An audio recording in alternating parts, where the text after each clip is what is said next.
Di Injil mana? 1 Korintus 1 nomor 18 sampai 25. Iya, baca. Hah? Aku baca ya. Nih, baca nomor ya. Nih.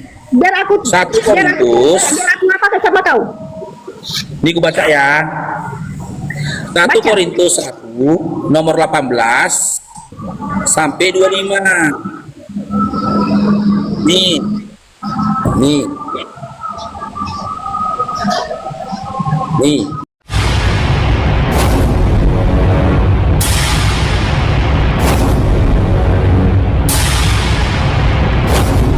Gak usah kalian mualaf. Otak mualaf ini dari nol, dari mulut. Baca nomor.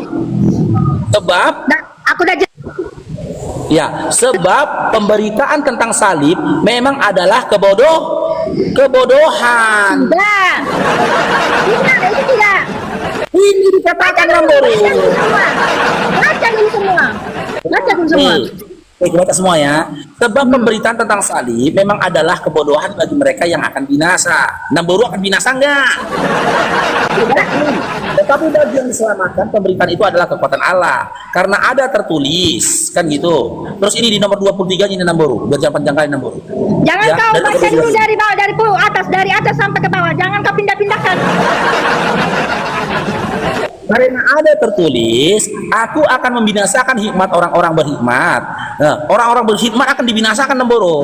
Ada. Berhikmat itu apa? 20. Berhikmat itu apa? Bukan beriman, Tapi baca dulu, berhikmat. Namboru bilang. Namboru bilang baca dulu.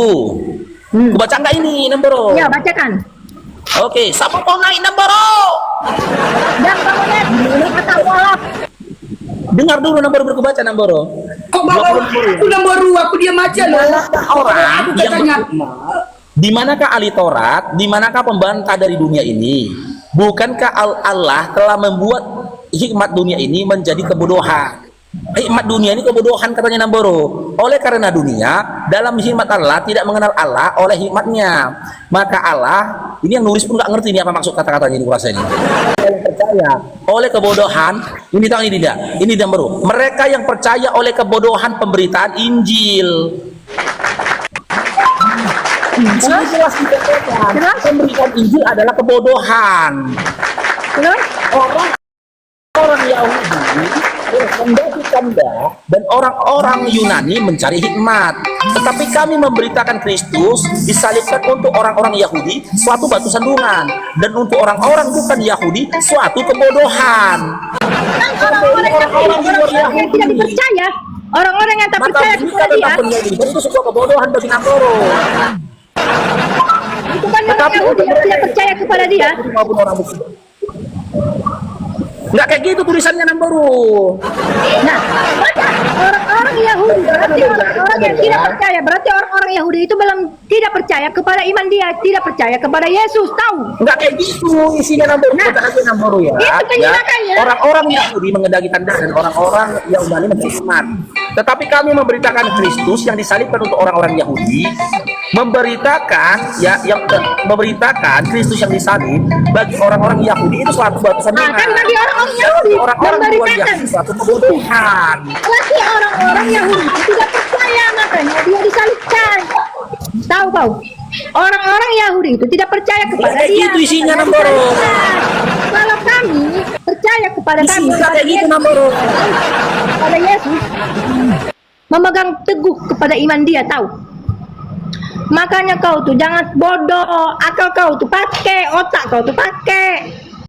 Aku bukan mualaf, tapi bukan cek kau mualaf. Menghujat manusia, orang-orang yang tidak seiman dengan dia. Nah, apa? Kau tuh berakal sedikit, kau tuh berotak sedikit. Lisan di tulisan itu orang-orang Yahudi, bukan orang-orang. Kalau kau misal kau dibacakan seperti orang-orang Batak tidak percaya kepada Kristus, kan orang Batak, tidak semua orang. Nah, seperti itu juga melalui tulisan dari Injil, orang-orang Yahudi yang tidak percaya kepada dia, makanya disalibkan. Saudara Namboru aja lah yang baca, kan ada Bibel Namboru di situ. Baca kan dulu. Apa yang kau baca? Tahu? Bacalah Namboru, kan ada Bibel di rumahmu, baca dulu. Iya, aku sudah baca. Baca dulu. Tapi Tapi kau Ya udah baca lah, itu bagaimana? menjadinya tahu kau orang-orang Yahudi bukan orang-orang yang percaya kepada dia, bukan orang-orang Yahudi. Coba contoh satu contoh. Yesus tidak percaya kepada orang-orang Batak. Nah, kan orang Batak bukan Jawa, bukan Sunda, bukan Sulawesi, tahu? Bodoh kau. Makanya disimpan itu ke orang-orang Yahudi. Bodoh, makanya pakai otak, baca dulu baru terima otaknya pakai baca. Apa itu isinya, apa itu penjelasannya. Makanya kau punya otak tuh yang malar, punya otak tuh yang cerah. Dongkol kau, menyimak aja kau tidak tahu.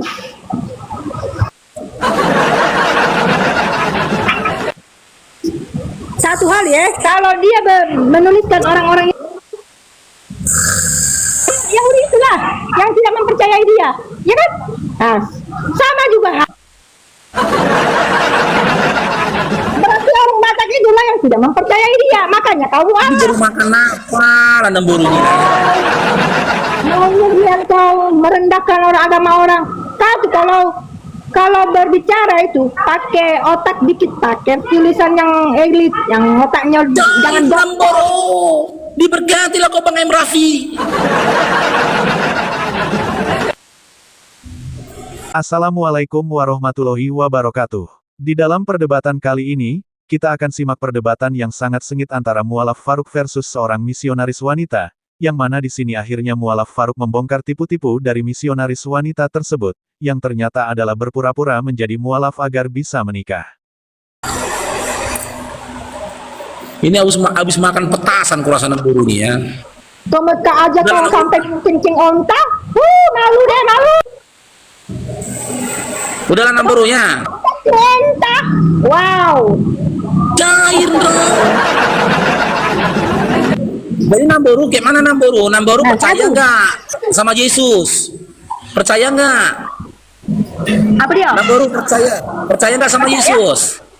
Ya Percaya udah sama minum Yesus. racun maut. Minum racun maut.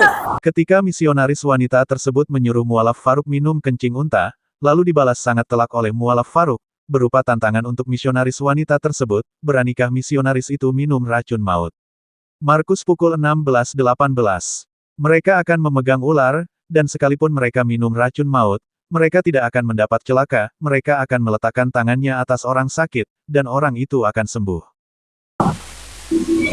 Berarti nggak percaya namburu. Itu tidak menjawabnya. Kalau tidak Nggak percaya Yesus di namburu depan berarti. kalau tidak Yesus di depan aku tidak akan meminumnya. Tapi kalau Yesus tepat di depan aku. Jadi apa gunanya Bibelmu? Apa gunanya Bibelmu namburu? Nabi Musa yang memberikan anaknya untuk disembelih. Karena Yesus menyuruhnya memberikan anaknya disembelih. Makanya Yesus Nabi Musa menyembelih anaknya katanya. Ya. itu kan kita mencari anak domba. Oh berarti namburu anak domba. Berarti namburu anak domba. Anak domba Yesus lah. Oh namburu anak domba Yesus. Yesus. Iya. Tahu. Oh namburu anak domba Yesus. Iya. Aku bersumpah Anak domba. anak Yesus, tahu. Anak Yesus. Walaupun aku Bapaknya namburu siapa namanya? Walaupun aku masih ada utuh Yesus. Berarti yang melahirkan namburu siapa? Melahirkan namburu siapa? Menghormati suami aku. Saya menghormati suami agama suamiku. Bukan menghujat. Tahu kau? Oh suami namburu Islam. Iya. Masih Islam sampai sekarang. Masih Islam? Wih, udah berzina itu namburu. Tidak. Sama kami dalam dua berjalan. Dalam dua kan berjalan. Agama Nggak Kristen kan boleh namburu. Tidak. Kami tidak berzina. Kamu tidak berzina. Iya berzina Karena gini kami namburu. tidak- Dalam tidak Al-Quran berzina. dikatakan jangan kamu nikahi laki-laki beriman dengan wanita-wanita kafir. Karena di Al-Quran itu cuma jabatan tangan sah bagi diri aku. Mana tidak suamimu sah namburu? jabatan tangan. Ini mana suamimu biar ku ingatkan. Biar ditinggalkannya kau, mana suamimu? Itu sah dalam Itu kayak mananya suaminya ini? Apa nggak ada lagi perempuan di luar sana? Aduh, Kau itu tidak tahu kau. yang makan petasan pun dipelihara di rumahnya nih gitu. Walaupun saya Mana suami menamboro? Walaf. Tapi apa? Aku masih percaya dalam agama aku sendiri tahu. Loh, Namboro ini Islam apa Kristen? Mualaf, saya mualaf. Tetapi menjalankan agama saya tetap saya percayai agama saya. Di dalam ini Jadi saya agama Namboro hanya apa? topeng, hanya topeng kau. Iya, jadi agama Namboro apa? Hanya topeng, hanya kiasan. Iya, Namboro agamanya Maria juga apa? bertudung, Maria juga bertudung. Apa salah kita Enggak, ini bertudung? tanya. Namboro agamanya apa, Namboro? Namboro agamanya apa? Agama aku Kristen, Katolik. Loh, tapi mualaf, cumananya maksudnya? Mualaf itu tidak harus menjalankan agamanya kan? Tidak harus menjalankan agama itu kan? Tidak kan? Oh, berarti Namboro pura-pura syahadat, biar bisa kawin. Saya itu mualaf karena apa? Karena suami saya kuhargai, karena suami saya kuhormati. Tetapi dalam Oh, ajaran gitu, aku, ajaran aku, teman-teman. Yesus tahu. Rekam Yesus teman-teman ya, ternyata dia ini menipu. Mereka menipu KUA. Dia Tidak. pura-pura syahadat supaya bisa kawin. tidak Ternyata dia menipu aku, Kristen. tidak. Karena aku Loh, harus jadi kalian- apa benarnya. Gini, Saya gini, Namboro. menurut apa adanya. Enggak, kalian tuh nikah yang itu? menghujat. Kau tuh Enggak, malah kalian nikah itu cair dan- dong. Diberkatilah kepada manusia. Jadi Namboro, nikahnya itu di gereja atau akad nikah di KUA? Dua, kami dua jalankan di gereja dan jabatan tangan. Tahu, tahu. Enggak sah itu Namboro. Asal, kenapa dia sah? Saya dicakralkan di gereja. Kami ke gereja. Enggak, karena buku saya nikah Namboro. Buku nikah Namboro, buku nikahnya Islam apa Kristen? Buku nikahnya Namboro Islam apa Saya Kristen? disakralkan di gereja. Hah, tahu? Sakralkan di gereja. Terus kami melaksanakan akad nikah di masjid, bukan di rumah. Ya, seperti kau mensahkan istrimu di rumah aja. Malu. Oh, berarti ketika di masjid Namboro, Tidak, tepat. ketika di masjid Namboro mengucapkan 2 kalimat syahadat. Iya, saya mengucapkan, tetapi di dalam mengucapkan itu bukan berarti saya harus melaksanakan agama dia. Tidak. Penipuan ini teman-teman, penipuan. Iya, Rekam teman-teman, penipuan. Dia udah saya menipu ya. mengucapkan itu tapi tidak Dia melaksanakan. mengucapkan 2 kalimat syahadat, jadi bagi yang tahu rumahnya, teman-teman ya, rekam teman-teman ya, yang tahu rumahnya Du Maria ini, ya, ini nanti kita proses ini. Ini kita akan proses nanti ke Kementerian Agama ini. Ternyata dia sudah mengakui ketika dia syahadat di masjid itu hanya pura-puraan saja. Itu bukan dari hati dia Aku supaya tidak pura-pura, dia justru mendapatkan kau surat yang kawin. justru kau yang pura-pura mualaf itu dari mulut, bukan dari hati. Karena aku melihat konten-konten kau itu kan menghujat agama.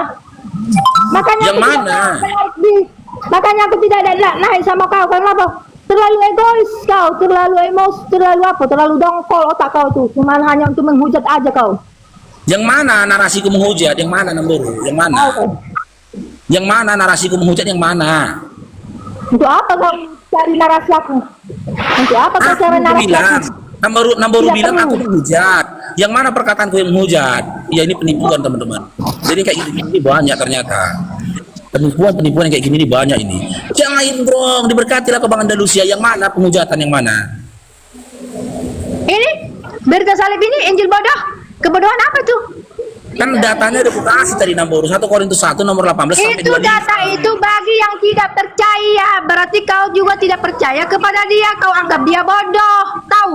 Enggak kayak Bagi gitu dia yang isinya. tidak percaya. Dalam Makanya ayat kau 23-nya bodoh. Kau juga tidak percaya kepada pemberitaan dia. tadi dan Injil bagi orang-orang Yahudi itu bagi orang-orang Yahudi itu adalah batu sandungan, tapi bagi orang-orang di luar Yahudi adalah kebodohan. Kan gitu ayat 23-nya tadi Namboro mengatakan. Tidak, Loh, itu bagi orang-orang Yahudi. Bagi orang-orang Ini, Yahudi ini. itu memang kebodohan seperti kau yang tidak percaya, seperti ini kau yang tidak dibaca lagi, percaya. ini dibaca lagi nih. Makanya kau Ini lari dibacakan dalam lagi. jalan Yesus, Ini ayat 23. kau lari dalam ajaran Ya. Yesus. Tetapi, dengar tidak? Tetapi kami memberitakan Kristus yang disalibkan untuk orang-orang Yahudi suatu batu sandungan dan untuk orang-orang bukan Yahudi suatu kebodohan. Menurut pengakuan nenek misionaris ini, dulu ketika dia menikah, dia berpura-pura syahadat, dan lalu menikah di masjid dan juga menikah di gereja, karena suaminya beragama Islam. Nah, ini adalah sebuah trik licik dari misionaris, di dalam rangka memurtadkan umat Islam. Masuk Islam itu hanya sebagai alibi, hanya sebuah kepura-puraan agar dia bisa menikah. Sungguh sangat licik nenek misionaris ini. Itu kan bagi orang-orang Yahudi. Bagi orang-orang Yahudi itu kebodohan, betul memang tulisannya bagi orang-orang Yahudi. Kebodohan dia. Tetapi bagi kami orang tidak. Yahudi, si mana baru baca lagi ya. Aku baca lagi baru ya. Tetapi kami memberitakan Kristus yang disalibkan untuk orang-orang Yahudi suatu batu sandungan.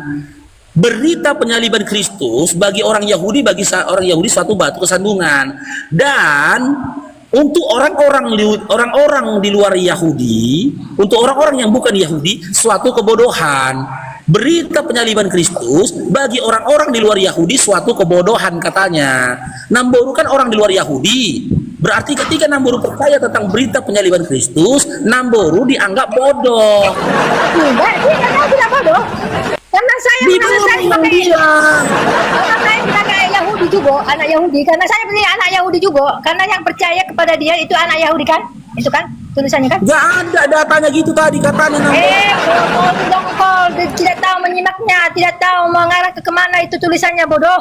Aku membaca Namboru. Maka Namboru baca 1 Korintus 1 nomor 23. Bagi orang-orang di luar Yahudi yang 1 Korintus 1 nomor 23. Baca dulu Namboru. 1 Korintus 1 nomor 23 iya, baca. Bagi orang-orang yang tidak percaya itu di luar orang Yahudi kan? Maksud kau kan? Enggak gitu isinya. Kulangin Namboru baca ya. Kulangin ya. Tetapi kami memberitakan Kristus yang disalibkan untuk orang-orang Yahudi suatu batu sandungan, dan untuk orang-orang yang bukan Yahudi suatu kebodohan. Namboru kan bukan Yahudi. Maka ketika Namboru percaya berita tentang penyaliban Kristus, itu adalah berita kebodohan. Namboru sangat bodoh karena itu. Walaupun aku bukan orang Yahudi, walaupun aku di luar Yahudi, siapa yang percaya kepada dia, berarti dia akan datang keselamatan kepada dia. Itulah orang Yahudi, berarti saya juga ikut percaya. Enggak kayak gitu isinya Namboru. Tidak salah, kau tuh yang dongkol. Hah? Walaupun aku di luar Yahudi, walaupun aku di luar negara dia, tahu? Di luar negara dia, kalau aku percaya kepadanya, berarti aku sama dia, sama sekeluarga dengan dia. Sama diberkati dengan Andalusia. Dengar Namboru aku sudah tahu, sudah aku baca. Udah coba ulangi apa isinya? Tunggu dulu. Maksud kau itu di luar Yahudi kan? Iya, orang bodoh. Orang bodoh. Iya. Yang tidak percaya kan? Yang tidak percaya. Enggak kayak gitu katanya. Yang tidak percaya kan kau maksud jadi bodoh? Bagi orang-orang Yahudi, berita tentang penyaliban Kristus adalah batu sandungan. Bagi orang-orang di luar Yahudi, iya. Berita tentang penyaliban Yesus adalah kebodohan. Iya, yang tidak percaya kepada dia. Itu kebodohan dia. Berita penyaliban. Aku tidak tahu. Kau tuh dongkol, otak kau tuh tentang ke situ. Yang tidak percaya itu sebagai batu sandungan, yang tidak percaya kepada dia. Di luar negaranya. Tahu, di luar negaranya. Sama lah, di luar Batak. Tahu? Saya Batak di luar Batak. Saya tidak percaya. Itu satu jalannya. Dan kita bisa melihat di sini mualaf Faruk hanya membacakan sebuah ayat di dalam Bible kepunyaan nenek misionaris ini, tetapi apa yang kita lihat, nenek misionaris ini berusaha untuk menentang ayat Biblenya sendiri, bahkan menuduh mualaf Faruk menghujat, sebuah tuduhan yang keji, padahal dia sendiri sudah menipu. Seperti itulah kalau kalian tidak percaya kepada dia, kau yang akan terbuang, kau yang terbuang. Seperti itulah jawabannya. Yang percaya kepada dia, dia adalah negaranya, itulah kuasanya, itulah hak. Tahu menyimpulkannya, Makanya pakai otak itu. Yang bukan negara Yahudi. Yang di luar Batak. Saya di luar Batak. Ya, karena kepercayaanku kepada dia, makanya aku jadi negara dia, jadi orang Batak. Tahu? Iya, nggak nyambung teman-teman kan. Aku pribadi prihatinnya itu dengan suaminya. Macam mana suaminya bisa tahan punya istri kayak gitu ya? Itu yang pertama. Yang kedua, ini udah jadi PR kita nih teman-teman. Orang-orang yang berpura-pura seperti itu, ya. Jadi kalau ada yang mualaf seperti itu karena dia mau menikah, harusnya sudah ada diberikan sanksi seperti itu. Ternyata begitu cara mereka kan untuk memurtadkan itu tadi gitu loh dengan perempuan. Cuman suaminya itu cemana ya? Masa mau dia bini kayak gitu? Pura-pura syahadat diakui dia tadi kan. Aku rekam pula tadi itu. Gak aku rekam pula tadi. Diakui dia pura-pura syahadat supaya kawin sama suaminya di masjid. Cobalah. Di luaran dia pakai jilbab juga rupanya. Gitu loh. Tapi dia beriman iman Kristen gitu loh. Kan ngeri kali itu. Kalian betul mana-mana bisa pula kalian selera sama perempuan kafir yang nggak aja. Selera kalian sama perempuan yang kencing gak cebok, cobalah. Penipuan dari nenek misionaris dibongkar oleh Bang Faruk, berpura-pura syahadat agar bisa menikah. Sudah tidak heran lagi kalau misionaris itu begitu licik untuk memurtadkan umat Islam, karena mereka mengamalkan ajaran Paulus. Paulus berdusta demi nama Allah. Roma 3:7. Tetapi jika kebenaran Allah oleh dustaku semakin melimpah bagi kemuliaannya, mengapa aku masih dihakimi lagi sebagai orang berdosa? Paulus mengabarkan Yesus dengan kepalsuan. Filipi pukul 1:18. Tetapi tidak mengapa, sebab bagaimanapun juga, Kristus diberitakan, baik dengan maksud palsu maupun dengan jujur. Tentang hal itu aku bersukacita. Dan aku akan tetap bersukacita. Ajaran Paulus bukan dari Tuhan. Korintus pukul 11:17. Apa yang aku katakan, aku mengatakannya bukan sebagai seorang yang berkata menurut firman Tuhan, melainkan sebagai seorang bodoh yang berkeyakinan, bahwa ia boleh bermegah. Paulus penipu dan penuh kelicikan. Korintus pukul 12:16. Baiklah, aku sendiri tidak merupakan suatu beban bagi kamu, tetapi dalam kelicikanku aku telah menjerat kamu dengan tipu daya.